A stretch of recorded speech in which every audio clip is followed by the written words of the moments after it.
Olha só, eu sei que você precisa estudar, mas nem sempre a gente tem disposição, vontade e até mesmo tempo para fazer isso. Eu criei esse canal para mim, pessoal, para mim poder estudar, deixar o meu conteúdo salvo aqui, mas eu vou abrir para quem mais tem interesse para ajudar também quem precisa desse tipo de conteúdo. Eu não consigo ficar parado mais de 30 minutos no mesmo lugar, tem um TDAH horrível. Só que com o áudio, meu cérebro ele fica mais calmo e eu consigo fazer outras atividades enquanto eu escuto esse áudio. Aí eu consigo estudar por muito mais tempo sem ficar estressado, parado no mesmo lugar. O foco aqui é absolutamente áudio, esqueça o visual. O que vai aparecer na tela é apenas guia que eu vou estar lendo e tal, normalmente com a qualidade bem ruinzinha. O foco aqui é apenas o áudio. Você vai usar o áudio para conseguir fazer as suas tarefas do dia a dia, enquanto você passeia, estuda e estudar durante um bom período, que às vezes você não consegue estudar 2, 3, 4, 5 horas parado, você tem agonia, igual a mim. Eu consigo só 30 minutos. Mas com esse áudio você coloca e vai fazer suas coisas. Então você consegue estudar durante longos períodos. Tá certo? Então, bora pro vídeo. Metáfora. Comparação implícita sem usar o conectivo como. A palavra como aqui é crucial, né? Ela não pode aparecer para ser uma metáfora. Por exemplo, aquele garoto é um gato. Tá implícito que ele é bonito, certo? Você deduz que ele é bonito porque você está usando a palavra gato. Como seria para comparação. Então, metáfora é uma comparação implícita sem usar conectivo como, dando característica, atribuindo de uma coisa a outra, entendeu? Aquele garoto é um gato. Ele é bonito. Então, eu estou fazendo uma metáfora sobre o garoto ser bonito.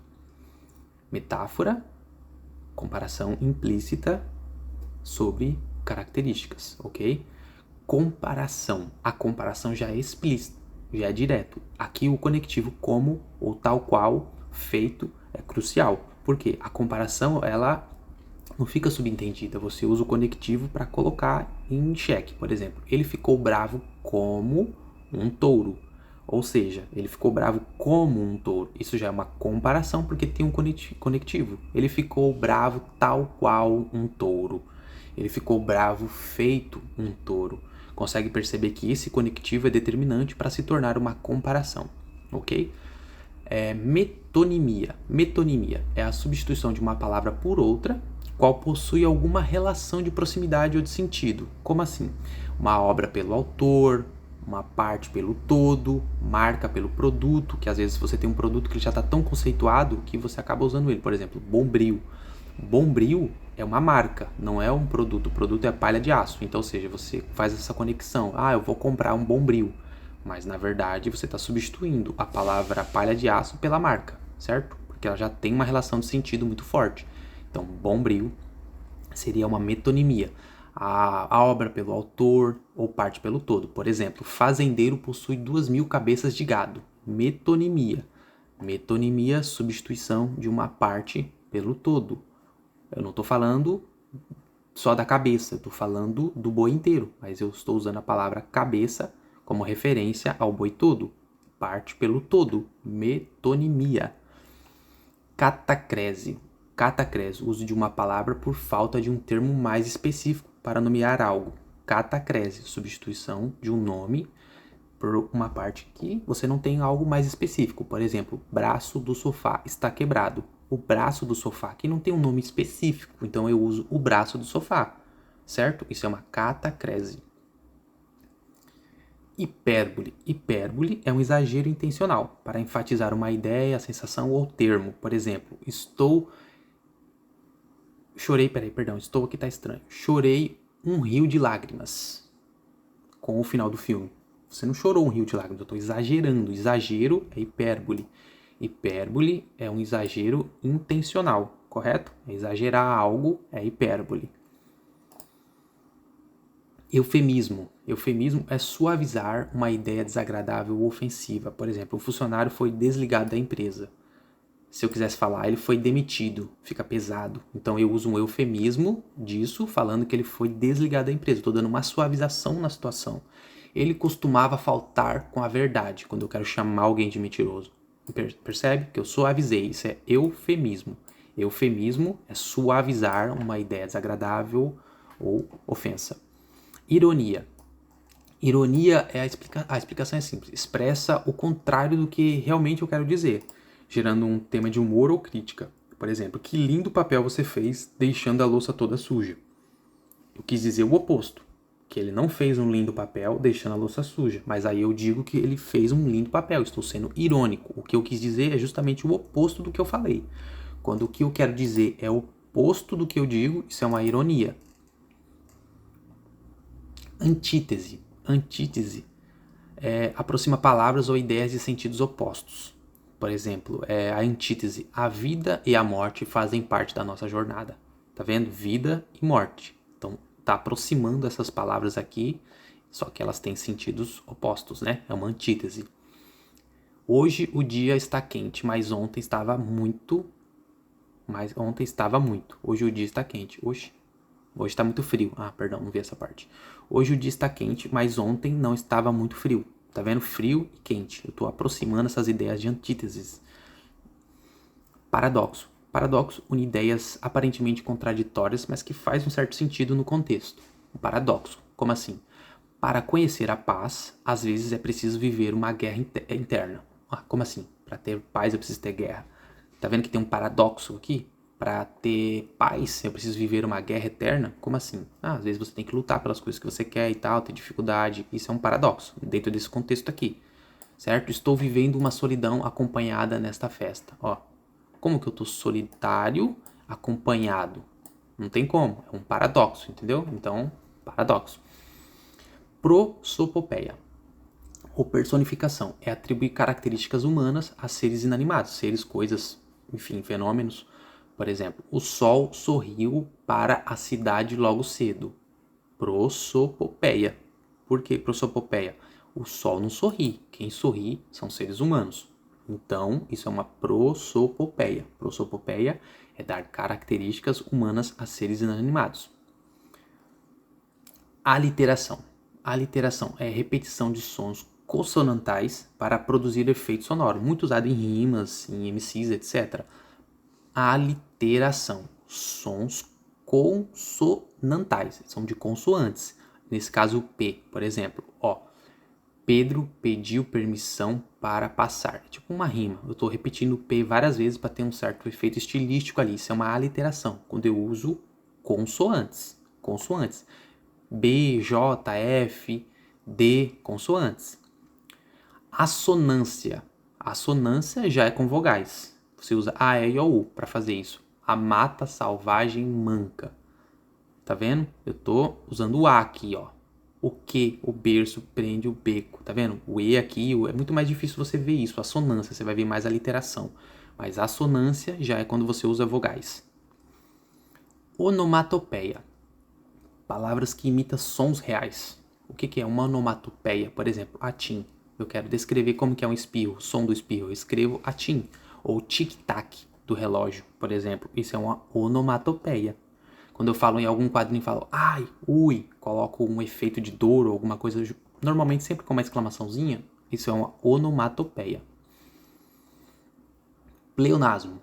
Pleonasmo. O que é um pleonasmo? É uma repetição de uma ideia que pode ser um erro, vício, né? Ou um recurso estilístico. Por exemplo, entrar para dentro. É um erro. É um pleonasmo vicioso. Não tem sentido. Se eu vou entrar, é óbvio que é para dentro. Subir para cima. Muita gente fala assim, você vai subir lá em cima? Não existe. Entendeu? Porque se eu vou subir, é óbvio que é lá em cima. Isso é um pleonasmo. Gradação. Gradação é uma sequência de ideias em ordem crescente ou decrescente. Uma gradação. Você percebe que tem algo gradativo. Por exemplo, o balão subiu, sumiu nas nuvens, virou um ponto, desapareceu no infinito. Ele está aqui embaixo, está subindo. Isso é uma gradação. Anáfora. A anáfora, a repetição da mesma palavra ou expressão no início de frases ou verbos. Por exemplo, tudo passa, tudo muda, tudo se transforma. Isso é uma frase anáfora, porque eu estou repetindo tudo. Tudo passa, tudo muda, tudo se transforma. Repetindo uma palavra, de novo, várias e várias vezes. Anáfora. Isso é uma anáfora. Elipse é a omissão de um termo facilmente identificado pelo contexto da frase ali. Isso é uma elipse. Elipse é quando tem um termo que pode ser facilmente identificado pelo contexto. Por exemplo, na sala, vírgula, apenas 2 cadeiras. Percebe que eu não falei a palavra havia apenas 2 cadeiras, mas você sabe que havia apenas 2 cadeiras. Eu não falei o termo havia, ele está em elipse. Ele está subentendido dentro da frase. Isso é uma elipse. Já o zeugma é quando você fala o termo uma vez e omite ele na segunda parte, para não ficar aquela repetição desnecessária. Isso é um zeugma, por exemplo.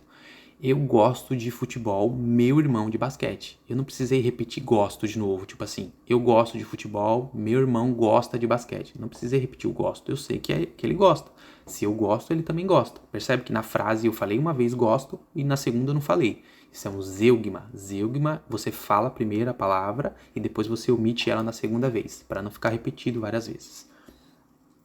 Polissindeto. Repetição intencional de conjunções para dar ênfase.